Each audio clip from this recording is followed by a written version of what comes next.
Hello everyone, I've literally got you standing on my tripod. You are cut out of the top portion up here and also a little bit down here, but I can move the artwork. I just wanted to sit down today and talk to you about this piece of artwork. What we are looking at here today is an art in progress of Ingleton Falls, which I visited in Yorkshire. I think it was a good few months ago now. I want to say October, September time, I'm not 100% sure. This piece actually isn't finished, but the reason why I'm actually recording it is because it's at that point where I'm really happy with it.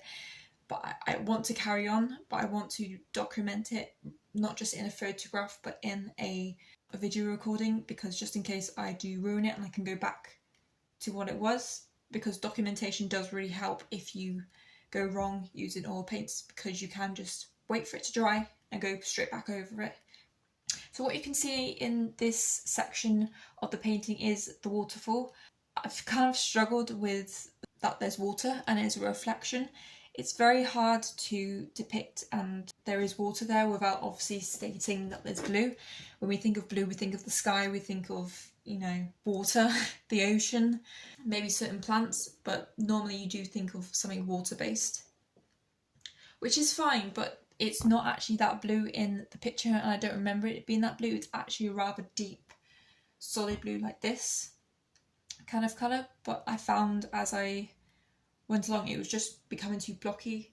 There are points where you can see where I've added the white into the painting where I was just kind of like, this doesn't feel right, you can't get the sense of movement, so I started adding the white and mixing it in whilst the paint was still wet, just to get this nice bit of reflection and movement within the water. You can tell that it's still over here and that there's no rocks interfering with the water movement, which you can tell is coming from down here and then popping down here and rolling off the side of the painting. But that's just one thing I have struggled. I do struggle a lot with oil painting, just to say. I completely forgot to say this isn't my main medium of working. I just tend to do oil painting when I find a project that hasn't worked in any other medium. No matter how hard I try, my projects will always have to fit into a category. Either if it's drawing, sculpture, painting, printing, it will fit into that one. I've just got to find a way around it. So next to the water you have what is starting to look like a bit of rock formation. It is really, really hard to be able to get this right, because you didn't just have to battle with the colour, you have to battle with the texture. It can't be smooth unless the rock is physically smooth, but if you've got smooth rock next to water, you do have to add some form of texture, even if it's just the slightest mark making difference. So instead of using the same brush, you switch to the flathead brush, a silicone brush that is, and then instead of doing one slight line, let's take this one, instead of smoothing it across like water, I'm going up and down to try and create this pressurized mark making technique. It sounds rather complicated, but it's just the way that you apply the paint from the silicone brush onto the canvas.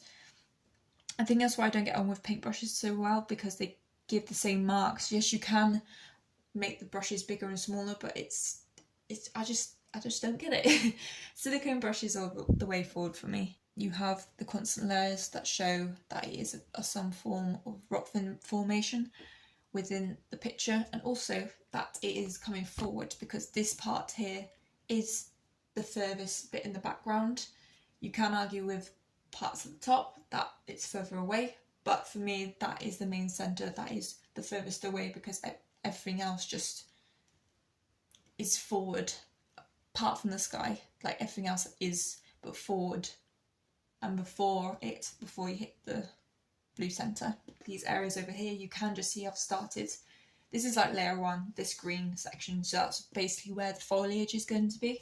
So that's pretty much the middle section of the painting. I'm going to move you down to the bottom section now. Okay, welcome to the bottom section. This is the rock formation that I was on about. This is I want to say pretty much complete, this section here. I've got the textures, I've also got the water movement, I've got the rock formations, all perfect. It is the darkest part of the painting because the rocks are so, the first word that popped into my head was slimy, but it's just covered in all the algae around there because there's not much light that reaches to it. The only light that you get is from the water. I haven't added much blue here because it was, as the water was falling, because it's falling so quickly, it's not rested, and I wanted to represent rested water as a clear blue, as a clear dark blue, whereas the water being the movement of it. Also because when the water was falling down the rocks, it was kind of like frothy. Over here, I am trying my very best. It's just not going well like last time. I am struggling a bit with the rock formations because there's so much going on in this space. You haven't just got the blue water that is still, you've also got these rocks that have water pools on top of them. So I've been trying to do the rocks first and then carry on with the water pools. But you've also got these different shades of rocks underneath. That's not just black or grey. You've also got like iron deposit rocks that are a lot more browner and richer in colour, which you can see here.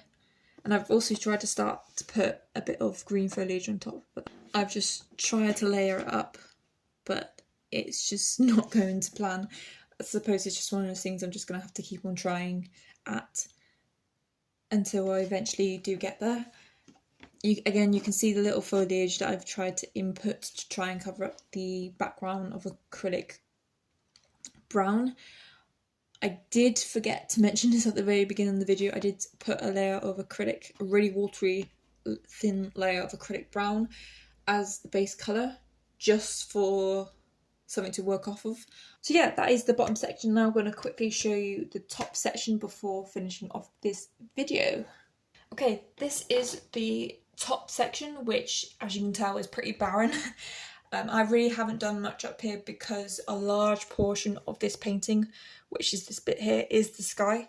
Used a scraper to feature mark making and how soft the sky was.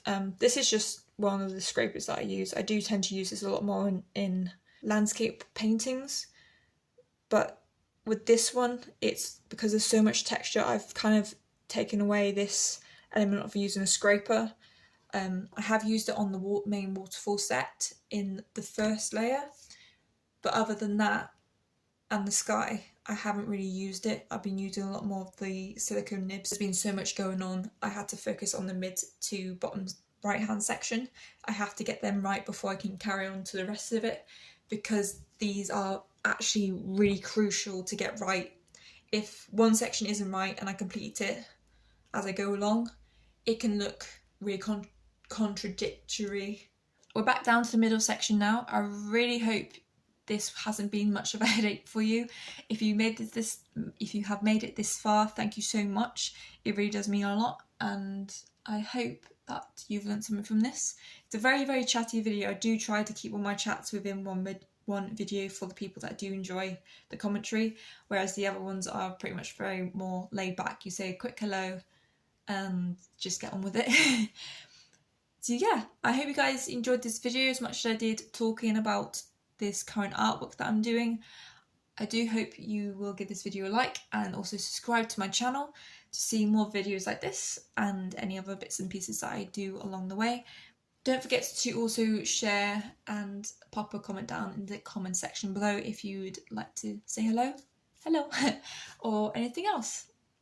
And that's it from me, and I shall see you guys next time. Bye now.